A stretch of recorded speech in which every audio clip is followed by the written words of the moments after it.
Muito bom dia, boa tarde, boa noite para você, aluno da segunda série do segundo médio.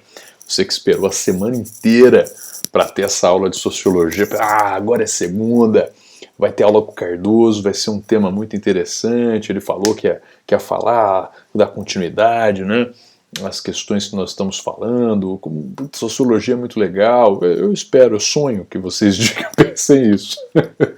E olha só, para mim, o tema de hoje é sensacional, sensacional. Ele tem níveis de dificuldade, claro, né?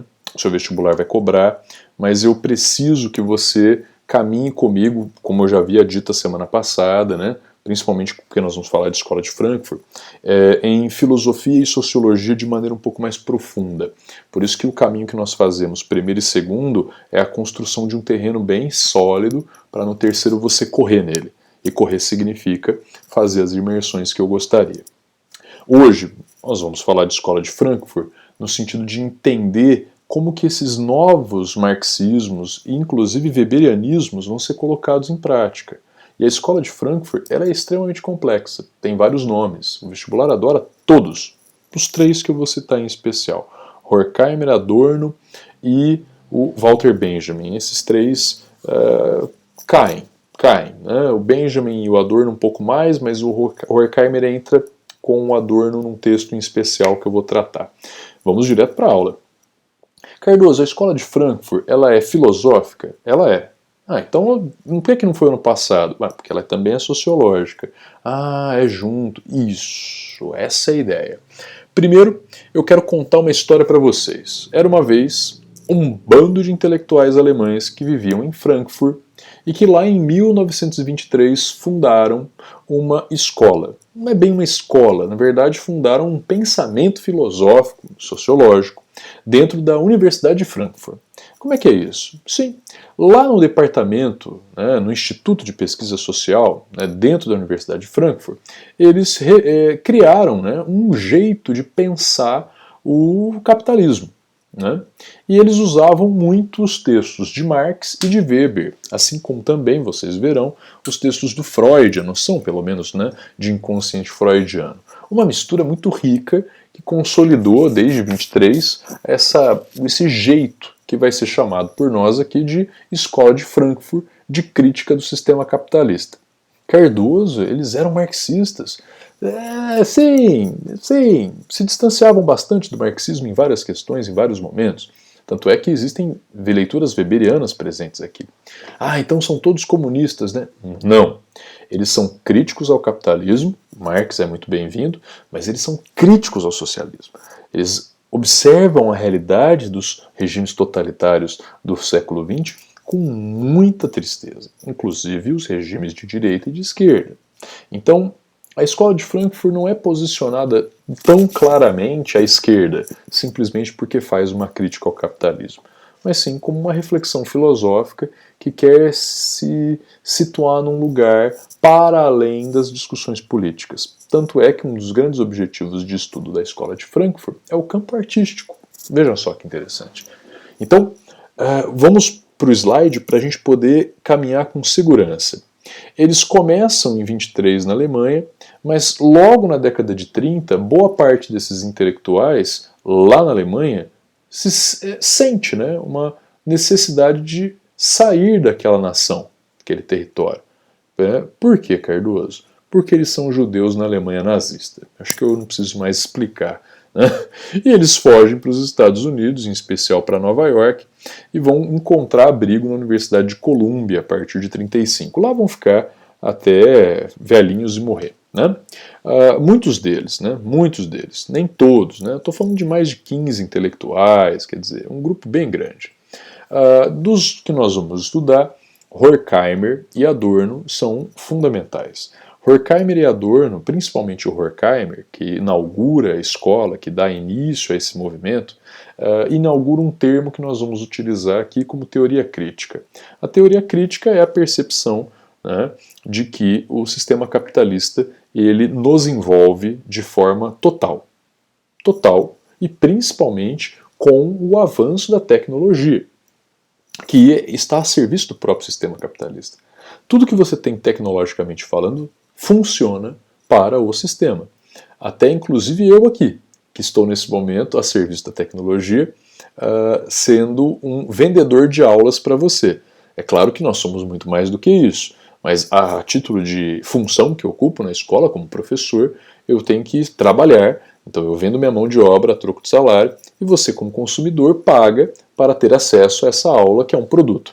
Então eu virei um produto. Olha só que interessante como tudo isso vai se encaixotando e nós todos vamos vivendo um processo de transformar pessoas em produtos e anular as individualidades, né? Essa noção de teoria crítica ela vai ficar mais clara com a dialética do esclarecimento e com a indústria cultural, dois conceitos muito importantes que nós veremos agora. Veja só, num texto que o Horkheimer escreve não sozinho, que é o Teoria Crítica, mas o texto chamado A Dialética do Esclarecimento, que ele escreve com o Adorno, é muito importante destacar que os dois avaliam historicamente a percepção da racionalidade, da ciência e as vitórias, né, da filosofia positivista, já estudada por vocês no ano passado, ou mesmo do iluminismo no século XVIII, virando as grandes ciências do século XX. Né? Então a dialética do esclarecimento, para os dois, a da Adorno e Horkheimer, indica, né, esse texto produz, né, por meio de um movimento radical de desencantamento do mundo, da racionalidade do mundo, né, que é extremamente weberiano, diga-se de passagem, a primazia da técnica, a ditadura da razão, propondo radicalismos de controle racionais do homem sobre a natureza e sobre o próprio homem. O nazismo foi um forte exemplo de excessos de racionalidade a serviço do poder. Cardoso, eu não entendi. Você está dizendo que eles estudam como a razão ela ganhou espaços enormes no século XX? Sim. Você está dizendo que eles estudam na dialética do esclarecimento, que as ciências elas se desenvolveram, a técnica, a razão, e que o nazismo é um exemplo disso? Cardoso, onde tem a ver nazismo, fascismo, né, os totalitarismos, com razão, com ciência? Essa é a pergunta. Quanto mais a gente excede, quanto mais a gente vive apenas a razão, mais a gente anula campos que são importantíssimos para a experiência humana. Por exemplo, as emoções.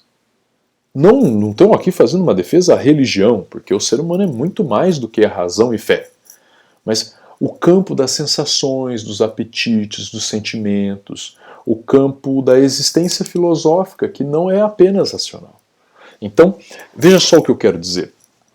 Para Adorno e para Horkheimer, a vitória da razão de maneira ditatorial fez com que os homens exigissem uns dos outros um comportamento idealizado, racionalizado. Todos precisam ser assim. O nazismo é o máximo desse exercício. Raça pura, modelo ariano como algo maior. Você pensa que os soldados estão perfilados de maneira racional, uma régua, à toa, um movimento, à toa? Tudo isso faz parte de uma articulação bastante racional, que nega, portanto, a possibilidade de eu ser diferente dos padrões vencedores. O sistema capitalista flerta com isso de maneira gritante. E é então bastante interessante ver como a dialética do esclarecimento e o sistema capitalista se fundem, produzindo essas aversões ao homem, né, essas violências contra a existência humana. Os campos de concentração eram divididos, estudados por arquitetos, por engenheiros. A produção do trabalho dos judeus nos campos de concentração, ou mesmo os químicos que foram chamados para os assassinatos nas câmaras de gás. Olha como a ciência funcionou a serviço da morte e não a serviço da vida, como nós imaginávamos um dia que ela poderia surgir. Nesse sentido, a dialética do esclarecimento ela contribui para a racionalidade, mas para a dominação de um povo sobre o outro. Então, esse termo em alemão, Aufklärung, que é o esclarecimento, o próprio iluminismo, né, ele está vinculado a uma noção de poder. Esclarecer, no caso, para os dois, na dialética do esclarecimento, é um caminho do homem rumo ao totalitarismo, porque os totalitarismos são fruto de ou o totalitarismo também são fruto de um excesso, fruto de um excesso de racionalidade, né? Não temos escapatória, essa é a parte triste da aula, porque nós vivemos num mundo já racional, já desenvolto, né? Não há como voltar ao mundo que antecede a tecnologia. A sociedade do consumo nos permite, ao comprar o que nos falta, nos levar à ilusão de satisfação. Só que não. Só que não. Veja só. Vou supor aqui que o meu desejo maior seja comprar um iPhone. Não é esse o caso, né? Eu tenho inclusive um Samsung, né? Inclusive agradeço ao aluno que me deu por eu ser um ótimo professor. Ele me deu, é verdade. Inclusive meu aniversário está chegando. Veja só que interessante. Meu sonho é comprar um iPhone. Por quê? Porque tem status. Porque é o ápice da tecnologia. Que seja, para mim tanto faz. A questão é, por que eu quero? Eu não preciso responder. O desejo ele vem, ele nasce, e eu vou lá e compro o iPhone. O que eu faço com o iPhone então? Eu compro, eu coloco ele no bolso e saio feliz, porque eu me realizei. Essa realização ela demora horas, talvez dias, por sorte semanas. O fato é que em algum momento essa realização cai por terra com a novidade tecnológica que virá, que pode ser um celular competidor ou talvez um novo iPhone, que não mais o 11 sim o 12, que não mais o 12 sim o 13, que não o 13, o 14, por aí vai. Então é muito interessante compreender que essa satisfação que é falsamente alcançada, ela é rapidamente colocada à prova, no sentido de que ela vai deixar de existir. Então vejam só, o que na dialética do esclarecimento, Adorno e Horkheimer estão propondo para nós, né? De que é uma ilusão completar o que nos falta. Isso nunca vai ser, de fato, realizado, né? Mas o sistema capitalista permite entender que sim. A saída para isso, Schopenhauer, que é um filósofo do século XIX, diz a arte pode ser uma saída, né? Ou no caso, de repente, vivermos com liberdade, como diz o Sartre, né? Mas o que vocês acham? Que a arte, a liberdade e a expressão poética é uma saída para nós não ficarmos na razão? Bom, para responder essa pergunta eu chamo Walter Benjamin. Né? Walter Benjamin, que também é um intelectual de Frankfurt, escreve o livro A Obra de Arte na época de sua reprodutibilidade técnica. Mil perdões, né? Que está difícil aqui. Né? Critica a produção de arte em massa, a morte dessa aura, dessa alma que envolve o objeto artístico, né? E cria naturalmente como consequência a objetificação do homem como resposta da indústria cultural. Esse termo indústria cultural, para nós, é muito importante.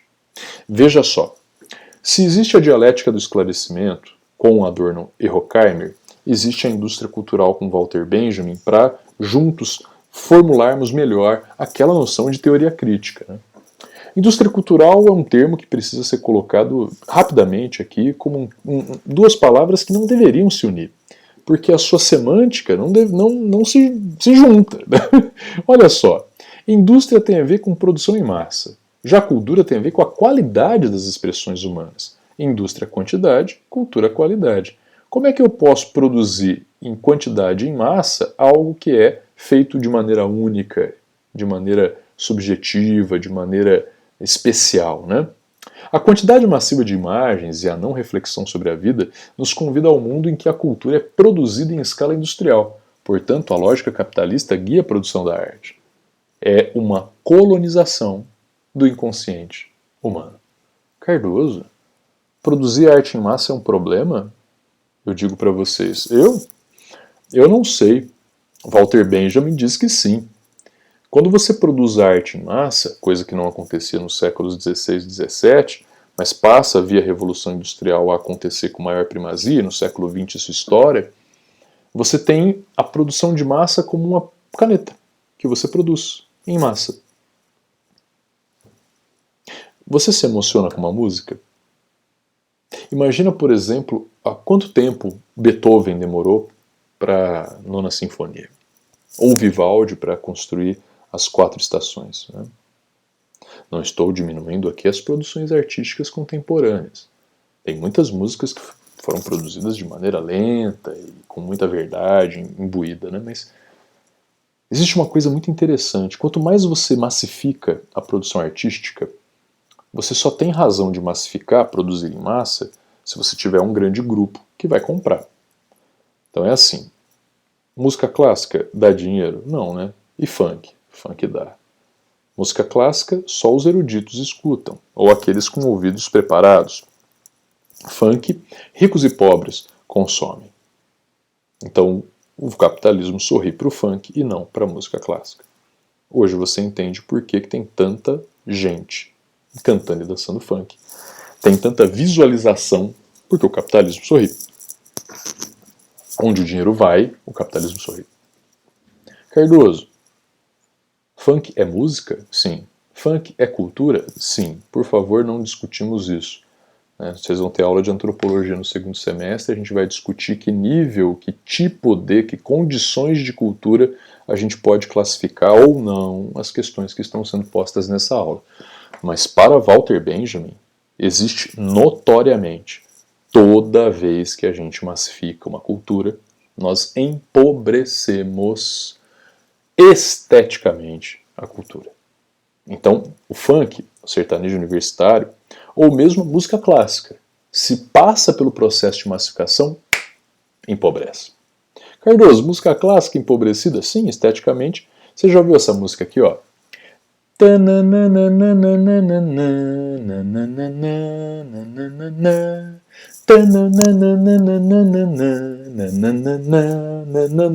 Você já ouviu? Cardoso, a minha mãe me deu uma caixinha com uma bailarina que fazia assim, quando abria tocava essa música, música de caixinha. Moçada, eu fico pensando nos compositores de música clássica que tiveram suas músicas colocadas em caminhão de gás e caixinha de joias. Não sei se vocês estão entendendo, a massificação ela empobrece, é disso que eu estou falando. Agora, o mais interessante é que quanto mais empobrecido no sentido estético, no sentido dessa concepção, mais ela precisa também estar vinculado a banalidades. Né? Por exemplo, eu vou cantar uma música aqui, ó, uma música, né, que é extremamente fácil, né, que é mais ou menos assim, ó, creu, creu, creu. Cadê o âmbito metafórico disso? O que é creu, a não ser o próprio ato sexual? Quer dizer, perceba o nível, né? Agora, existem outros funks, esses inclusive talvez vocês nem conheçam, né? Que eram históricos, né? Era só mais um Silva, que a estrela não brilha. Ele era funkeiro, mas era pai de família. Isso não cai mais num gosto, porque isso deixou de ser em massa. Percebam? Então, só para não partirmos aqui, né, não esquecermos da nossa aula, a padronização da arte é um sinônimo de empobrecimento estético. O capitalismo coloniza a arte. É o capitalismo que filtra a arte que vai ser produzida. O Hollywood, por exemplo, vai escolher quais filmes quer para si. Não é eu que chego lá com um roteiro maravilhoso e viro um filme. O produtor, que é quem tem o dinheiro, ou pelo menos quem vai conseguir o dinheiro para o filme, vai dizer para mim o seguinte: esse roteiro não tem condições de virar um filme porque eu não vejo que ele tem uma boa bilheteria. A mesma coisa um produtor musical. Ele olha para você e fala: cara, você tem cara de sucesso, eu invisto em você porque eu quero o dinheiro de volta. Então, se o capitalismo ele escolhe a arte, é ele quem coloniza a arte, e a arte é uma maneira de colonizar as pessoas. Por isso, a colonização do inconsciente humano. Não há essa relação entre artista e arte. Se a arte é um produto, o artista faz o que o capitalismo quer, não o que ele plasmou, sentiu e viveu. A cultura vira só diversão. Só diversão. Antes, se eu vou ao cinema, por exemplo, de segunda à tarde, que é uma questão minha e pessoal, eu preciso do cinema, eu preciso respirar a arte, ir ao museu, eu vou segunda à tarde, porque eu tô mal, isso me ajuda a pensar, a refletir. Se eu falo isso para alguém, você é vagabundo, você não trabalha? Quer dizer, ir ao cinema é só quando eu já trabalhei. Então, os horários de cinema são propostos não à parte da manhã, muito menos à tarde, porque eu, né, condição, mas colocados no período noturno, quando em tese as pessoas não trabalham. Ou no final de semana. Olha que interessante. A arte é lazer, e para você ter acesso, você tem que pagar. Capitalismo. A arte perde a sua aura, porque você não tem mais uma relação com ela de verdade, de honestidade, de sensações e sentimentos. Mas sim de não pensar, de vivê-la para esquecer da realidade. a arte como alienação. Você vai ao cinema para ver Velozes e Furiosos, tiro, porrada e bomba. Mas se você tiver um filme para olhar no espelho, para sentir a vida como ela é, isso cansa. Isso eu já vivo no meu dia a dia. Eu não dou conta mais de mim. Eu preciso descansar. Eu preciso me alienar. Dá para viver sem arte? Meus queridos, a resposta é clara. Não. Abracem a arte. Abraçando a vida. Atentos ao que os outros querem de você, para que assim você exista. E na dúvida, é só falar comigo. Walter Benjamin, Horkheimer e Adorno deixaram um abraço para vocês. Essa foi a Escola de Frankfurt. Até a próxima aula. Um abraço e tchau, tchau.